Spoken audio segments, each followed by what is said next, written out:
Hello everybody and welcome to the Sam Olawale channel. Like, share, subscribe and hit the notification bell so you never miss a video. Let's get into this. Today I want to talk a little bit about time tracking.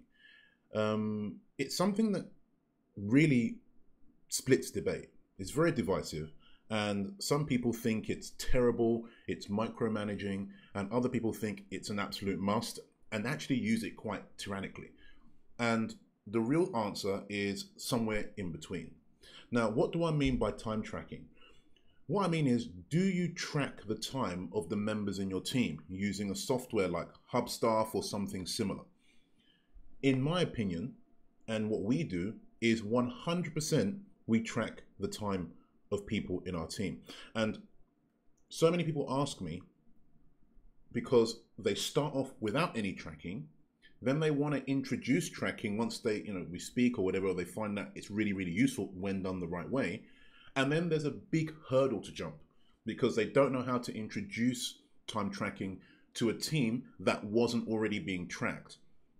You will tend to find a lot of resistance comes when you tell someone who wasn't being tracked before, especially sometimes good employees and team members. You tell them, look, we want to introduce this thing. And then suddenly walls come up, barriers come up, soggy faces start coming up, and you can just generally tell in the communication channels, whether it's Slack or Skype or whatever, that it's demotivated the team. And that's what you want to avoid. So I want to try and explain to you how to get this message across and get people to adopt time tracking. Because what you have to realize is, as the CEO of the company or the leader of the company, you have to sell the idea. I keep telling people this. If you want to get to a high level at whatever you do, the number one thing you have to do is have a team. It's more than just you running ads or you looking for products or blah, blah, blah. You have to have a team. So your success is going to depend on your ability to hire, manage, and keep the team highly motivated. Okay? One of the ways that I found best to introduce this into the leaders, because we have a pyramid structure. So obviously you have the senior management at the top, we have middle management, i.e. leaders. We don't like the word management, but I'm using it here for the context of people to understand what I'm saying. So we have the leaders at the top, then we have middle leaders, let's say, or middle management. Then you have the people underneath them in their teams. So how we did it was quite smart because, like I said, you have to sell the concept to somebody.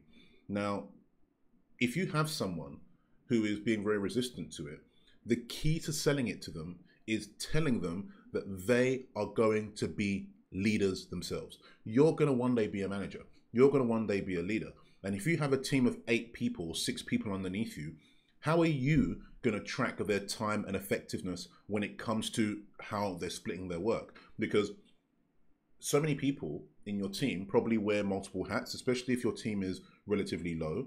So if they're going to build a division underneath them, as the department grows, there's going to be key people underneath them that will probably wear multiple hats, or will be working on multiple projects, or will be spending time doing too much admin, or too much this, or too much that. How are you going to track them, Jennifer? So Jennifer, you are head of copywriting. We need so much more content. Or Steve, you're head of social media. We're going to be expanding our output, dropping 5-6 videos a day across all social media platforms. You're going to need a bunch of team members to help you do this, to streamline the situation. How are you going to track what they're doing? Do you not think it's an advantage to have some sort of time tracker which helps you, Steve, map exactly who is doing what and where? Do you think it would be beneficial for you to then review it and see where people are spending their time so you can help lead them and guide them to spend their time in more efficient ways? Do you think this is useful, Steve? So when you have these conversations, make sure you lead. It's a very simple leadership skill or management skill. Rather than telling people what to do, what you have to do is sell it to them, and you sell it to them first by asking them questions specific to the new initiative and how that new initiative would impact them if they had to introduce a new initiative to people in their team. And then once you, let's say, reverse the roles and put them on this side of the screen, when they're having these calls of people who are underneath their team, and need to introduce these initiatives so that they can lead better, when you put them on your side and then you ask them questions as to whether they think it's going to be useful for what they do, obviously they're going to say, yes, it's useful. Obviously, they're going to say, yes, it's great to be able to track people's time. Obviously, it's great that they're able to steer what people are doing to make sure that they're using it the most efficiently. So it's about putting them on this side of the table, doing it by asking questions. And then once the barriers have broken down, then it's your job to sell it to them the best way that you see fit. Now, one quick caveat and word of warning. Many people do think that having a time tracker is micromanaging. If you've done it the right way as a leader, and this is where it's down for you to find the balance and see the balance.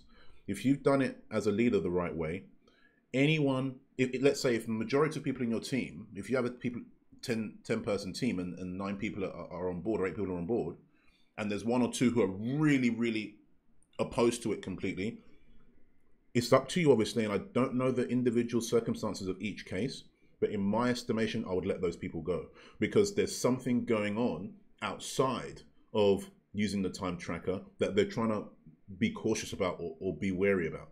If they're worried about screen captures and taking sensitive stuff, computers these days are very, very intuitive.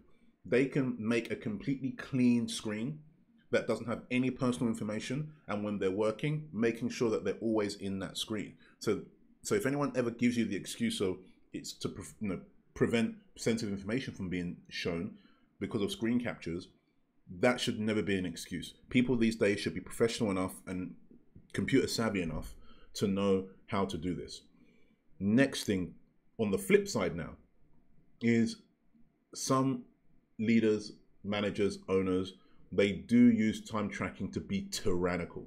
You don't want to use it in a tyrannical way. You don't want to be measuring every single second somebody is or isn't working. Now, we get what we call core duty logs at the end of each week to see that everybody is hitting their numbers.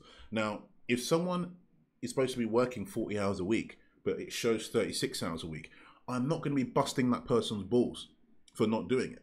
If someone, let's say, for example, because we have like 3 or 4 different things we track, if they haven't tracked their admin accurately or whatever, we're not going to bust their balls on this.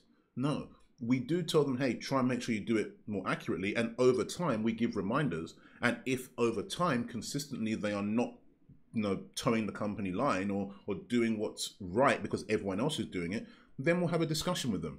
But do not use it in a tyrannical way. Do not call people out regularly or often because of really inconsequential things of not using the time tracker perfectly, especially at the start.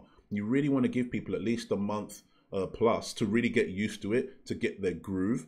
And then from there, I think you'll see the benefits of the time tracker being actually welcomed rather than, resisted.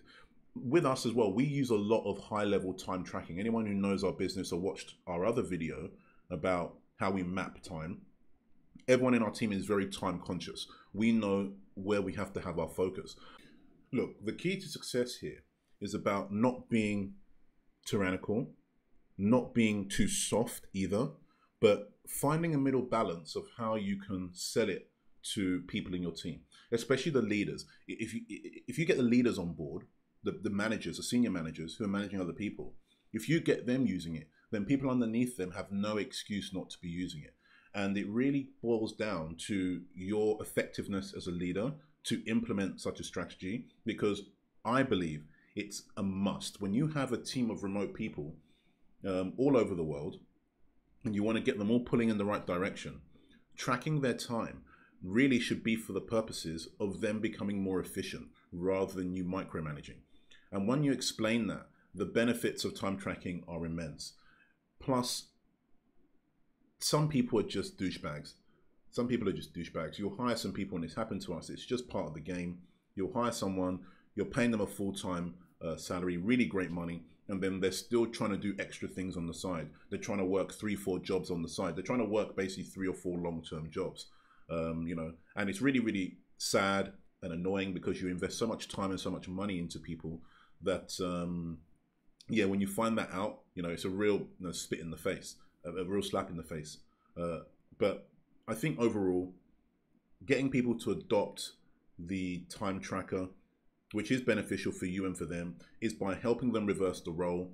Let them know that in the future they're going to be a manager or a leader, and if they had a team underneath and they're on this side of the table having this talk, wouldn't they find it beneficial to, like I said, track A, track B, track C, all in relation to making the team, you and them, much more efficient, much more effective. So we're spending our time, which is the only true valuable resource in the world, time, we're spending it more effectively. I think if you do this right, it should be something that adds to the team over time rather than takes away. Hope you found that useful. If you disagree or you think it's correct, feel free to comment below. I'd love to hear your point of view on the whole topic. Maybe I'm completely delusional and misguided on this. I don't know. I'm happy to always flip on a dime if someone gives me the right arguments for or against something. But hope you liked it. Thanks for watching and see you in the next video.